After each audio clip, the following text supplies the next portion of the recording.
ನಿನ್ ಚರಿತ್ರೆ ಪೂರ್ತಿ ನನಗ ಪೊಲೀಸ್ ಮುಖಾಂತರ ಗೊತ್ತಾಯ್ತು.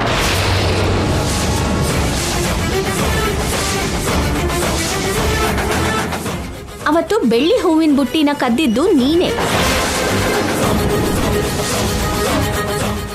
ಒಂದ್ ಹುಡುಗಿ ಕತ್ತಿಗೆ ಚಾಕು ಇಟ್ಟಿದ್ದು ನೀನೇ.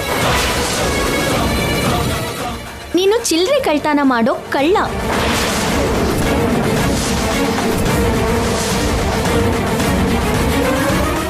ದೇವ್ರ ಮನೆಗೆ ಯಾರು ಅಂದ್ರೆ ಅವರು ಹೋಗೋದಕ್ಕಾಗಲ್ಲ. ಆ ಕೋಣೆಯಲ್ಲಿ ಯಾವ ವಸ್ತುನಾದ್ರೂ ಮುಟ್ಟೋ ಅರ್ಹತೆ ನಂಗೆ ಅತ್ತೆಗೆ ಮಾತ್ರನೇ ಇದೆ. ನಿನ್ ಹೆಂಡತಿ ಆಗೋಳಕ್ ಕೂಡ ಇಲ್ಲ. ನೀನ್ ಬಂದಾಗಿಂದ ನನ್ ಮೇಲೆ ಆಧಿಪತ್ಯ ಚಲಾಯಿಸ್ತಿದ್ಯಾ ಅಂತ ಅನ್ಕೊಂತಿರ್ಬೋದು. ನಿನ್ ಬಗ್ಗೆ ಎಲ್ಲ ಗೊತ್ತಿದ್ರು ನಾನು ಅತ್ತೆ ಮಾವಂಗೆ ಯಾಕೆ ಹೇಳಿಲ್ಲ ಅಂತ ಗೊತ್ತಾ? ನಿನ್ ಬಗ್ಗೆ ಗೊತ್ತಾದ್ರೆ ಅವ್ರಿಗೆ ಬೇಜಾರಾಗತ್ತೆ ಅಂತ ಹೇಳ್ತಾ ಇಲ್ಲ. ಅಯ್ಯೋ ದೇವ್ರೆ, ನಾನಂತೂ ನಿನ್ನ ಬಗ್ಗೆ ತುಂಬಾನೇ ಕಡಿಮೆನೇ ತಿಳ್ಕೊಂಡಿದ್ದೆ. ನಿನ್ನ ಜೊತೆ ತುಂಬ ಹುಷಾರಾಗಿರ್ಬೇಕು ಅವನಿ. ನಿನ್ ನಡವಳಿಕೆ ಬದಲಾಯಿಸ್ಕೊ. ಈ ಮನೆಗೆ ತಕ್ಕ ಹಾಗೆ ಆ ತಂದೆ ತಾಯಿ ಮಗನಾಗಿರು. ಇನ್ನೊಂದ್ಸಲ ಏನಾದ್ರೂ ಆ ಕೋಣೆ ಒಳಗ್ ಕಾಲಿಟ್ಟೆ ಅಂದ್ರೆ ಅಮ್ಮನವ್ರ ಕೋಪಕ್ಕೆ ಗುರಿ ಆಗ್ತೀಯ. ನಾನ್ ನಿಮ್ ಮನೆಗೆ ಮೊದಲನೇ ಸಲ ಬಂದಾಗ್ಲೇ ನಿನ್ ಕಣ್ಣನ್ ನೋಡಿ ನೀನ್ ಕಳ್ಳ ಅಂತ ಕಂಡು ಹಿಡ್ದೆ. ಕೃಷ್ಣ,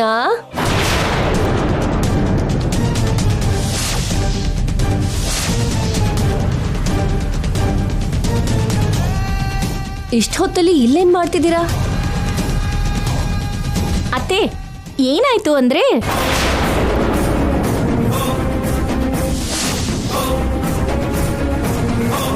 ಹೇಳು. ಹೇಳ ಕೃಷ್ಣ ಬಾವ. ಅವನೇ ಅದು ಅದು ಏನಾಯ್ತು ಕೃಷ್ಣ? ಅಪ್ಪ ಅದು ನಾನ್ ಹೇಳ್ಬಿಡ್ತೀನಿ, ಬೇಗ ಹೇಳೋ. ಅಮ್ಮ ಏನೂ ಇಲ್ಲ ಅತ್ತೆ. ಬಾವಂಗ್ ನಿದ್ದೆ ಬರ್ದೆ ಆ ಕಡೆ ಈ ಕಡೆ ಓಡಾಡ್ತಿದ್ದಾನೆ. ನಾನು ಹೊರಗಡೆ ಬರ್ತಿದ್ದ ಹಾಗೆ ಕಾಣಿಸ್ತಾ. ಸ್ವಲ್ಪ ಹೊತ್ತು ಮಾತಾಡ್ದ ಹಾಗೆ ಇರತ್ತೆ ಅಂತ ನಮ್ಮ ಮನೆ ಆಚಾರ ವಿಚಾರದ ಬಗ್ಗೆ ಡೀಟೇಲ್ ಆಗಿ ಹೇಳ್ತಾ ಇದ್ದೆ ಅಲ್ವಾ ಬಾವ? ಹೌದು ಹೌದು. ಏನೋ ಶಬ್ದ ಕೇಳಿಸಿ ನಾವಿಲ್ಲಿಗೆ ಬಂದ್ವಿ. ಶಬ್ದನ? ಆ ಶಬ್ದ ಏನೂ ಇಲ್ಲಮ್ಮ, ನೀವೆಲ್ಲ ಹೋಗಿ ಮಲ್ಕೊಳ್ಳಿ. ನಾನು ನಿದ್ರೆ ಮಾಡೋದಕ್ಕೆ ಟ್ರೈ ಮಾಡ್ತೀನಿ. ಸರಿ ಮಗನೇ, ನೀನು ಬೇಗ ಮಲ್ಕೋ. Good night. ಗುಡ್ ನೈಟ್ ಅಪ್ಪ. ಹೇಳ್ಬಿಡ್ತೀನಿ ಅಂತ ತುಂಬಾ ಟೆನ್ಷನ್ ಮಾಡ್ಕೊಂಡೆ ಅಲ್ವಾ? ಹೇಳೋ ಅವಕಾಶ ನನಗಿದ್ರೂ ಯಾಕೆ ಹೇಳ್ತಾ ಇಲ್ಲ ಅಂತ ಗೊತ್ತಾ? ಅತ್ತೆಯವರು ನಿನ್ನ ಪ್ರೀತಿಯಿಂದ ಅಲ್ಲ, ಪ್ರಾಣವಾಗಿ ನೋಡ್ಕೊಂತಿದ್ದಾರೆ. ಆ ಪ್ರಾಣಕ್ಕೆ ಏನೂ ಆಗ್ಬಾರ್ದು. ಆ ಪ್ರಾಣಕ್ಕೋಸ್ಕರ ನನ್ನ ಪ್ರಾಣ ಕೊಡ್ತೀನಿ. ನೀನ್ ಬದಲಾದ್ರೆ ಎಲ್ರಿಗೂ ಸಂತೋಷ ಆಗತ್ತೆ.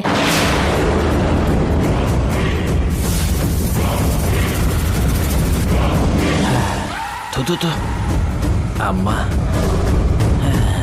ಈ ಮನೆಯಲ್ಲಿ ನನಗೆ ಸರಿಯಾದ ಪ್ರತಿಸ್ಪರ್ಧಿ ಅವನೀನೆ. ಅವಳ ಮುಂದೆ ಸ್ವಲ್ಪ ಹುಷಾರಾಗಿರ್ಬೇಕಪ್ಪ. ಅಮ್ಮ,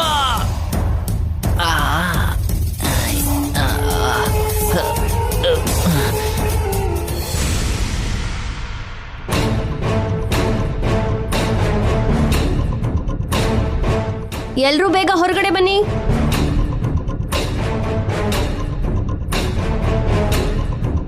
ಏನಮ್ಮ, ಎಲ್ರೂ ಬರ್ಲಿ.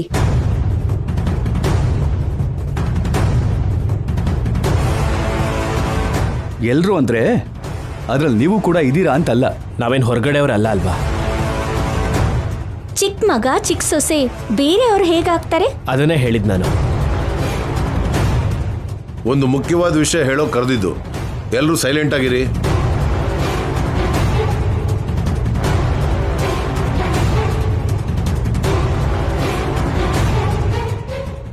ಏನ್ ಕೃಷ್ಣ, ಕಾಲ್ ಕುಂಟುತ್ತಿದ್ಯಲ್ಲ? ರಾತ್ರಿ ಮೆಟ್ಲು ಮೇಲಿಂದ ಜಾರ್ ಬಿದ್ದೆ ಬಾವ. ನಿನ್ಗೆ ರಾತ್ರಿ ತಿರುಗಾಡೋ ಅಭ್ಯಾಸ ತುಂಬಾ ಇರೋ ಹಾಗಿದೆ. ಕಳ್ಳರಿಗೆ ಅಂಥ ಅಭ್ಯಾಸನೇ ಇರತ್ತೆ ಅಲ್ವಾ?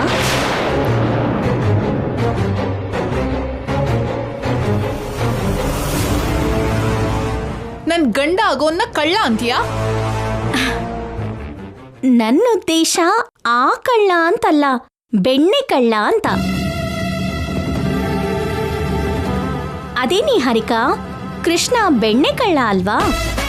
ಅದೇ ಹೆಸರನ್ನ ಬಾವ ಇಟ್ಕೊಂಡಿದ್ದಾನೆ, ಅದಕ್ಕೆ ಹಾಗಂದೆ. ಚೆನ್ನಾಗೆ ಕವರ್ ಮಾಡಿದ್ಲು. ರಾತ್ರಿ ಚೆನ್ನಾಗೇ ಇದೆಯಲ್ಲ ಕೃಷ್ಣ? ಬೆಳಗ್ಗಾಗಷ್ಟರಲ್ಲಿ ಸ್ವಲ್ಪ ನೋವಾಯ್ತಮ್ಮ. ಏನಿಲ್ಲ, ಎಲ್ಲ ವಾಸಿ ಆಗುತ್ತೆ. ಯಾಕೆ ಕರ್ತಿದ್ದು ಹೇಳಿ ಅತ್ತೆ. ನಾಳೆ ಒಳ್ಳೆ ದಿನ ಅಂತ ಪುರೋಹಿತರು ಹೇಳಿದ್ರು. ಅದಕ್ಕೆ ನಾಳೆ ಎಲ್ರೂ ನಮ್ಮ ಹಳ್ಳಿಗೆ ಹೋಗಿ ಅಲ್ಲಿ ಅಮ್ಮನವ್ರ ಸಮ್ಮುಖದಲ್ಲಿ ಊರಿನವ್ರು ಎಲ್ರ ಮುಂದೆ ನಿಹಾರಿಕಾ ಕೃಷ್ಣನ ನಿಶ್ಚಿತಾರ್ಥ ಮಾಡೋಣ ಅಂತ ಅನ್ಕೋತಾ ಇದ್ದೀನಿ.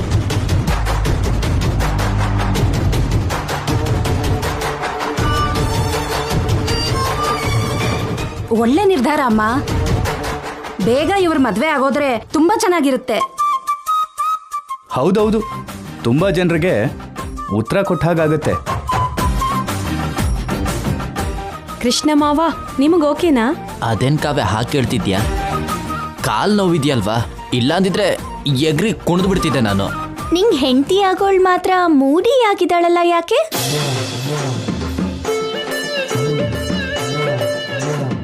ಹೌದೌದು, ಅಣ್ಣನ್ಗಿಂತ ಮೊದಲು ನಿಹಾರಿಕಾ ಖುಷಿ ಪಡ್ಬೇಕು.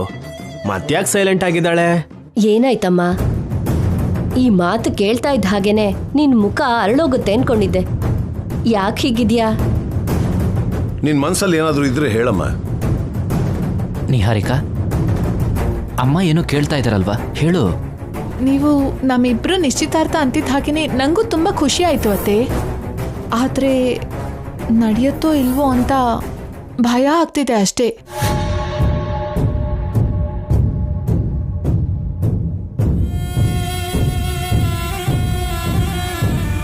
ಅದೇನು ಹಾಗೆ ಮಾತಾಡ್ಬಿಟ್ಟೆ? ನಿನಗೇನು ಕಂತ ಅನುಮಾನ ಬಂತು ನಿಹಾರಿಕಾ? ನಾಳೆ ನಮ್ಮ ಎಂಗೇಜ್ಮೆಂಟ್ಗೆ ಅವನಿ ಶ್ರೀಕರ್ ಕೂಡ ಬರ್ತಾರೆ. ಅಲ್ಲಿ ಕಾಲಿಟ್ ಕ್ಷಣದಿಂದ ಅವನಿ ನನ್ನ ಮೇಲೆ ಏನೋ ಒಂದು ಸ್ಕೆಚ್ ಮಾಡ್ತಾನೆ ಇರ್ತಾಳೆ. ಆ ಕಾರ್ಯಕ್ರಮ ನಿಲ್ಸೋದಕ್ಕೆ ಅವಳ ಕೈಲಾಗೋ ಪ್ರಯತ್ನನೆಲ್ಲ ಮಾಡ್ತಾಳೆ. ಅದೇ ನನಗೆ ಭಯ ಆಗ್ತಿರೋದು.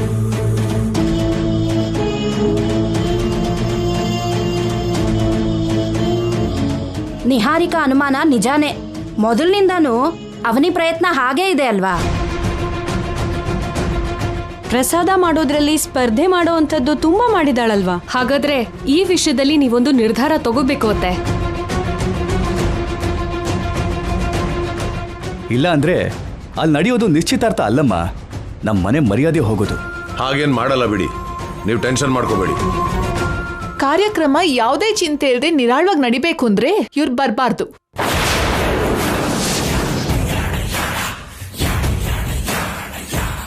ಏನಂತೀರಾ ಅತ್ತೆ? ನಿಮ್ಮ ಡಿಸಿಷನ್ನೇ ಫೈನಲ್. ಚಿಕ್ಕ ಮಗನಿಗೆ ಚಿಕ್ಕ ಸೊಸೆಗೆ ಆಹ್ವಾನ ಇದೆಯಾ ಇಲ್ವಾ?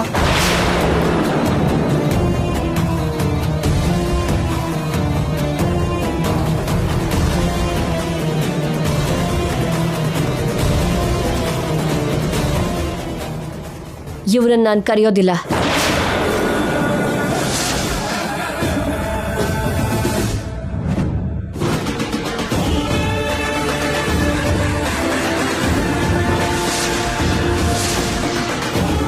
ನಿಹಾರಿಕಾ ಕೇಳ್ಕೊಂಡು ತರದಲ್ಲೇ ನಾವು ಮಾತ್ರನೇ ಹೋಗಿ ಮಾಡ್ಕೊಳ್ಳೋಣ.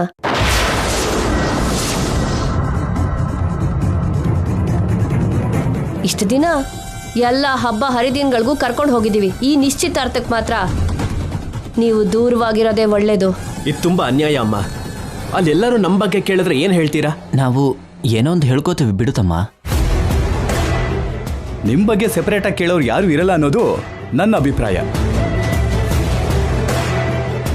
ನಿರ್ಧಾರ ತಗೊಂಡಿದ್ದಾಗೋಯ್ತು. ಇನ್ನೀ ವಿಷಯದ ಬಗ್ಗೆ ವಾದ ಅನವಶ್ಯಕ. ನಾಳೆ ಬೆಳಗ್ಗೆನೆ ನಾವೆಲ್ಲರೂ ಬೇಗ ಹೋಗ್ಬೇಕು, ಸರಿನಾ? ಥ್ಯಾಂಕ್ಸ್ ಅತ್ತೆ. ನಿಮ್ಮ ಸಂತೋಷನೇ ನನಗೆ ಮುಖ್ಯ.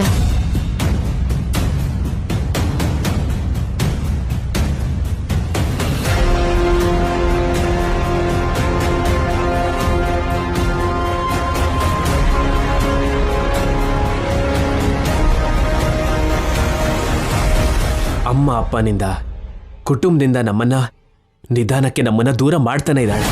ದೇವ್ರಿದಾನೆ ಬಾವ, ಅವನ್ ಎಲ್ಲ ನೋಡ್ಕೊಂತಾನೆ.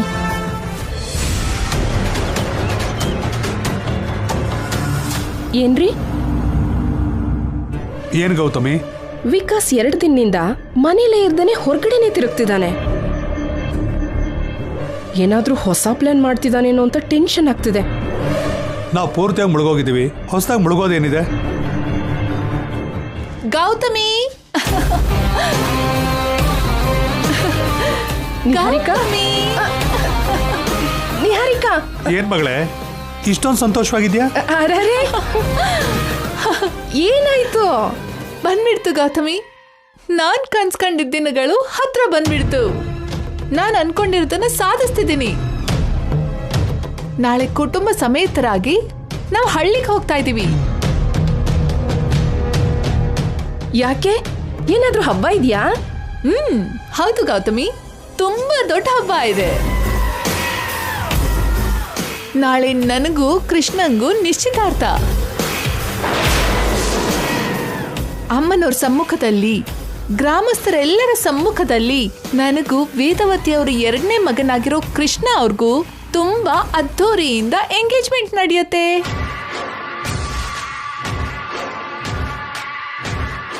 ದುಬೈಯಿಂದ ಹಾರ್ಕೊಂಡು ಬಂದೆ. ಆ ಕಡೆ ಅವನಿ ಜೊತೆ ಆಗ್ಲಿ, ಈ ಕಡೆ ನಿಹಾರಿಕನ್ ಜೊತೆ ಆಗ್ಲಿ ಮದುವೆ ಮಾಡ್ಕೊಳ್ಳೋದಕ್ಕೆ ಆಗ್ಲಿಲ್ಲ. ಮೊನ್ನೆ ಬಂದಿರೋ ಕೃಷ್ಣ ಮಾತ್ರ ನಿಹಾರಿಕನ ಮದುವೆ ಮಾಡ್ಕೋತಿದ್ದಾನೆ. ಅದೃಷ್ಟ ಅಂದ್ರೆ ಹಾಗಿರ್ಬೇಕು. ಸದ್ಯದಲ್ಲಿ ನಿಮ್ಮ ಮಗಳು ನಿಹಾರಿಕಾ ವೇದವತಿ ಸೊಸೆ ನಿಹಾರಿಕಾ ಆಗಿ ಬದಲಾಗ್ತಾ ಇದ್ದಾಳೆ. ಆಚಾರ ಸಂಪ್ರದಾಯಗಳಿಗೆ ನಿದರ್ಶನವಾಗಿರೋ ಮೂಗುತಿನ ಈ ನಿಹಾರಿಕಾ ಧರಿಸ್ಕೋತಾಳೆ. ಎಲ್ಲ ನನ್ನ ಜಾತಕದ ಪ್ರಭಾವ. ನಿನ್ ಜಾತಕದ ಬಗ್ಗೆ ನಾವೇ ಹೊಗಳ್ಕೋಬೇಕು ಬಿಡು. ಇದೇನು ಅಕ್ಕ ಪಟ್ಟಂತ ಹಾಗಂದ್ಲು? ನಿನ್ ಜಾತಕದ ಬಗ್ಗೆ ಬಯಲಾಗೋಕ್ಕೂ ಮುಂಚೆನೆ ಬೇಗ ನಿಶ್ಚಿತಾರ್ಥ ಮುಗಿಸ್ಕೊಂಡು ಮದುವೆ ಮಾಡ್ಕೊ ಮಗಳೇ. ಇದ್ಯಾವುದೋ ನಮಗೆ ಉಪಯೋಗ ಆಗೋ ಇನ್ಫಾರ್ಮೇಶನ್ ಆಗಿದೆಯಲ್ಲ. ವೇದವತಿ ಮನೆಗೆ ಸೊಸೆ ಆಗ್ಬೇಕು ಅಂತ 1000 ಜನ ಹುಡುಗಿರು ಆಸೆ ಪಟ್ಟಿದ್ರು. ಜಾತಕ ಸೆಟ್ ಆಗದೆ ಆಗ್ಲಿಲ್ಲ. ನಿನ್ ಜಾತಕ ಸೆಟ್ ಆಗ್ಲಿಲ್ಲ ಅಂದ್ರು ಆ ಮನೆಗೆ ಸೊಸೆ ಆಗ್ತಿದೀಯ. ಹೌದು ನಿಹಾರಿಕಾ, ನಿನ್ನಂತ ಅದೃಷ್ಟ ಯಾರಿಗೂ ಬರಲ್ಲಮ್ಮ. ಅದೃಷ್ಟ ದುರಾದೃಷ್ಟವಾಗಿ ಬದಲಾಗೋಕ್ಕೂ ಮುಂಚೆನೆ, ಜಾತಕದ ವಿಷಯ ಬಯಲಾಗೋಕ್ಕೂ ಮುಂಚೆನೆ ಈ ಮದುವೆ ನಡೆದು ಹೋಗ್ಬೇಕು. ನಿಂದು ವೇದವತಿಯವ್ರ ತರ ಜಾತಕ ಅಂತ ವೇದವತಿ ಪ್ರಸಾದ್ ರಾವ್ ಅವರು, ಮನೆಯವರು, ಹಳ್ಳಿಯವರು ಎಲ್ಲರೂ ನಂಬಿದ್ದಾರೆ. ಇನ್ನು ಅದೇ ನಿಜ ಅಂತ ನಂಬ್ತಿದ್ದಾರೆ. ಆ ನಂಬಿಕೆ ಎಕ್ಸ್ಪೈರಿ ಡೇಟ್ ಬರೋಕ್ಕೂ ಮುಂಚೆನೆ ನಡಿಬೇಕಾಗಿರೋ ಕಾರ್ಯಕ್ರಮಗಳು ನಡೆದೋಗ್ಬೇಕು. ನಾನು ನೋಡ್ತಿರೋದು ಕೇಳ್ತಿರೋದು ನಿಜಾನೇ ಅಲ್ವಾ? ಯಾರಿಗೂ ಅನುಮಾನ ಬರ್ದೇ ಇರೋ ಹಾಗೆ ಇಷ್ಟು ದಿನ ಮ್ಯಾನೇಜ್ ಮಾಡ್ತಾ ಬಂದಿದ್ದೀವಿ. ಇನ್ ಸ್ವಲ್ಪ ದಿನ ಮ್ಯಾನೇಜ್ ಮಾಡಿದ್ವಿ ಅಂದ್ರೆ ಗಂಡಾಂತರದಿಂದ ಪಾರಾಗ್ತೀವಿ.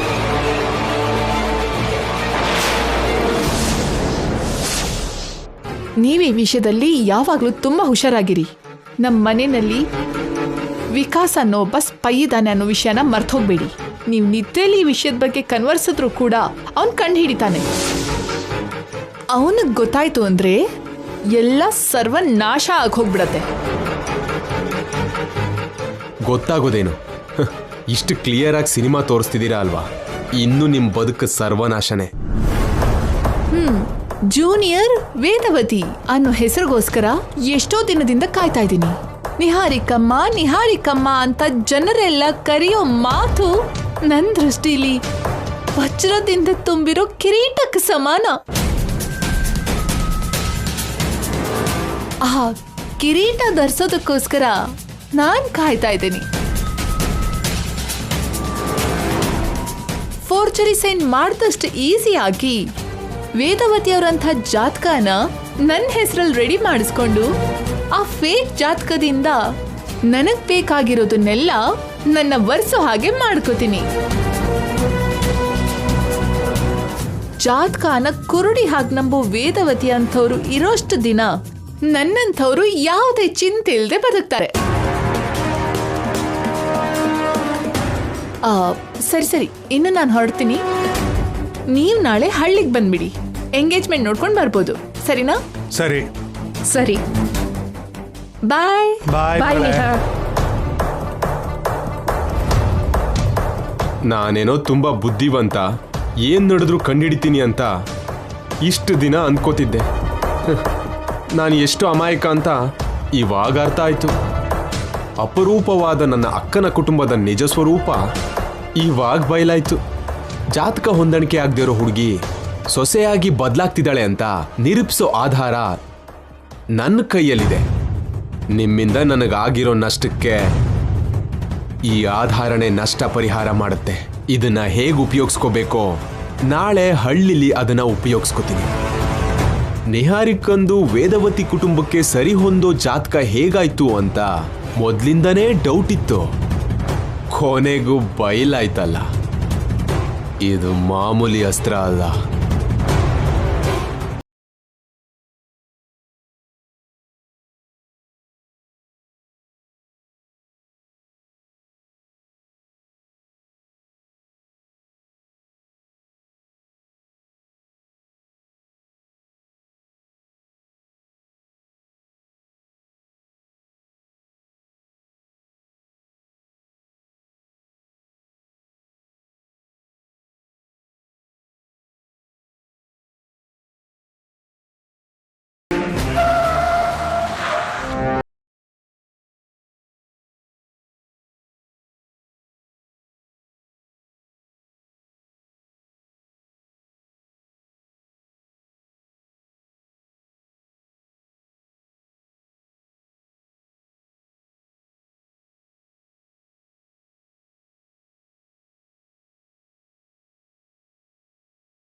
ನನ್ನ ಪಾಡಿಗೆ ನಾನು ಪಾನ್ ಶಾಪಲ್ಲಿ ಬೀಡಿ ಸೇತ್ತಾ ಇದ್ರೆ ಗಾಡಿಗೆ ಹಾಕೊಂಡ್ಬಂದ್ಬಿಟ್ಟಿದ್ದೀರಾ?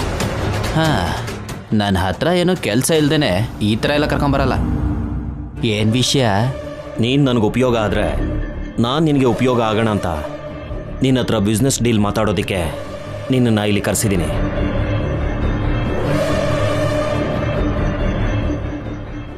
ಬಿಸ್ನೆಸ್ ಡೀಲಾ? ನನಗೇನು ಅರ್ಥ ಆಗಲಿಲ್ಲ. ಸ್ವಲ್ಪ ಅರ್ಥ ಆಗೋ ಥರ ಹೇಳ್ತೀಯಾ? ಶೋರ್.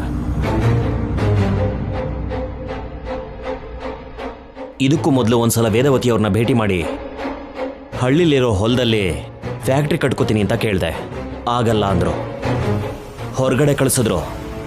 ಅದಕ್ಕೆ ನನಗೆ ಕೋಪ ಬಂದು ನಿನ್ನ ತಮ್ಮ ಶ್ರೀಕರ್ ಮೇಲೆ ಅಟ್ಯಾಕ್ ಮಾಡಿಸ್ದೆ.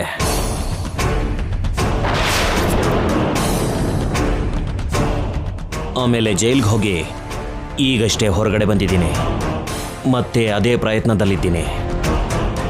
ಈಗ ನಿನ್ನ ಮುಖಾಂತರ ಆ ಕೆಲಸ ಮಾಡಿಸ್ಕೋಬೇಕು ಅಂದ್ಕೊಂಡಿದ್ದೀನಿ. ನನ್ನ ಮುಖಾಂತರ ಮಾಡಿಸ್ಕೋತೀಯಾ? ಅಲ್ಲ, ನಾನೇನಕ್ಕೆ ಮಾಡಬೇಕು? ಅಷ್ಟಕ್ಕೂ ನನ್ನ ಬಗ್ಗೆ ನಿನಗೇನು ಗೊತ್ತು? ನಿನ್ನ ಬಗ್ಗೆ ಎಲ್ಲ ಎನ್ಕ್ವೈರಿ ಮಾಡಿಸಿರೋದಕ್ಕೇನೆ ನಿನ್ನನ್ನು ನಾನು ಇಲ್ಲಿವರೆಗೂ ಕರೆಸಿರೋದು. ನೀನು ತುಂಬ ವರ್ಷಗಳ ನಂತರ ತಂದೆ ತಾಯಿ ಹತ್ರ ಸೇರ್ಕೊಂಡಿದ್ಯಾ. ನಿನ್ನ ತಾಯಿ ಜಾತಕನ ಹೊಂದಿರೋ ನಿಹಾರಿಕನ ಮದುವೆ ಮಾಡ್ಕೋಬೇಕು ಅಂದ್ಕೊಂಡಿದ್ಯಾ. ಮೊದಲು ನೀನು ಗಾಂಜಾ ಮಾರಿದ್ದೆ, ಕಳ್ತನ ಮಾಡಿದ್ದೆ. ನೀನು ದುಡ್ಡುಗೋಸ್ಕರ ಏನು ಬೇಕಾದರೂ ಮಾಡ್ತೀಯಾ. ಇಷ್ಟು ಸಾಕು, ನಿಲ್ಲಿಸ್ಬಿಡಿ. ಚಿತ್ರಗುಪ್ತಂತರ ಎಲ್ಲ ಹೇಳ್ತಾ ಇದ್ದೀರಲ್ಲ, ಈ 4 ಮಾತು ಸಾಕು ನನ್ನ ಬಗ್ಗೆ ನೀವು ಎಷ್ಟು ಎನ್ಕ್ವೈರಿ ಮಾಡಿದ್ದೀರಾ ಅಂತ ತೋರಿಸ್ಕೊಳ್ಳೋದಕ್ಕೆ. ಈಗ ಸ್ಟ್ರೈಟ್ ಆಗಿ ಪಾಯಿಂಟಿಗೆ ಬರ್ತೀನಿ. ಆ ಜಾಗನ ನೀ ತಾಯಿಯವರು ನನಗೆ ಮಾರೋ ಹಾಗೆ ನೀನು ಮಾಡಬೇಕು. ಡಾಕ್ಯುಮೆಂಟ್ಸ್ ಮೇಲೆ ನೀನು ನಿಮ್ಮ ಅಪ್ಪ ಅಮ್ಮನ ಹತ್ರ ಸಹಿ ಮಾಡಿಸ್ಬೇಕು. ಹಾಗೆ ಮಾಡಿದ್ರೆ ನಿನಗೆ 10 ಕೋಟಿ ಕೊಡ್ತೀನಿ. 10 ಕೋಟಿ? 10 ಕೋಟಿನಾ? ಎಸ್. ಮೂಗುತ್ತಿ ಮಾರಿದ್ರೆ ಕೋಟಿ ಸಿಗುತ್ತೆ ಅನ್ಕೊಂಡಿದ್ದೆ. ಇಲ್ಲಿ ಇವನು 10 ಕೋಟಿ ಕೊಡ್ತಿದ್ದಾನೆ. ಈ ಕೆಲಸನ ನೀನು ಮಾಡ್ತೀಯಾ ಇಲ್ವಾ? ಯಾಕೆ ಮಾಡಲ್ಲ? ಮಾಡ್ತೀನಿ. 10 ಕೋಟಿ ಅಂದರೆ ಆಟನ ಮಾಡೇ ಬಿಡ್ತೀನಿ. ಯಾವಾಗ ಮಾಡ್ತೀಯಾ? ನೋಡಿ, ಈ ಕೆಲಸನ ನಾನು ಡೈರೆಕ್ಟಾಗಿ ಮಾಡೋಕ್ಕಾಗಲ್ಲ, ಇಂಡೈರೆಕ್ಟಾಗಿ ಮಾಡಬೇಕು. ಅಂದರೆ ನಾನು ಹೋಗಿ ಅಮ್ಮ ಅಮ್ಮ ಅನ್ನ ಹಾಕು ಅನ್ನೋಷ್ಟು ಈಸಿಯಾಗಿ ಸಹಿ ಹಾಕು ಅಂತ ಹೇಳಕ್ಕಾಗಲ್ಲ. ಅದಕ್ಕೆ ಏನ್ ಮಾಡಬೇಕು ಅಂದ್ರೆ ನಾಳೆ ಹಳ್ಳಿಯಲ್ಲಿ ಅಮ್ಮವ್ರ ದೇವಸ್ಥಾನದಲ್ಲಿ ನನಗೂ ನನ್ನ ಡಾರ್ಲಿಂಗ್ ನಿಹಾರಿಕಂಗೂ ನಿಶ್ಚಿತಾರ್ಥ. ಎಲ್ಲರೂ ಅಲ್ಲೇ ಇರ್ತಾರೆ.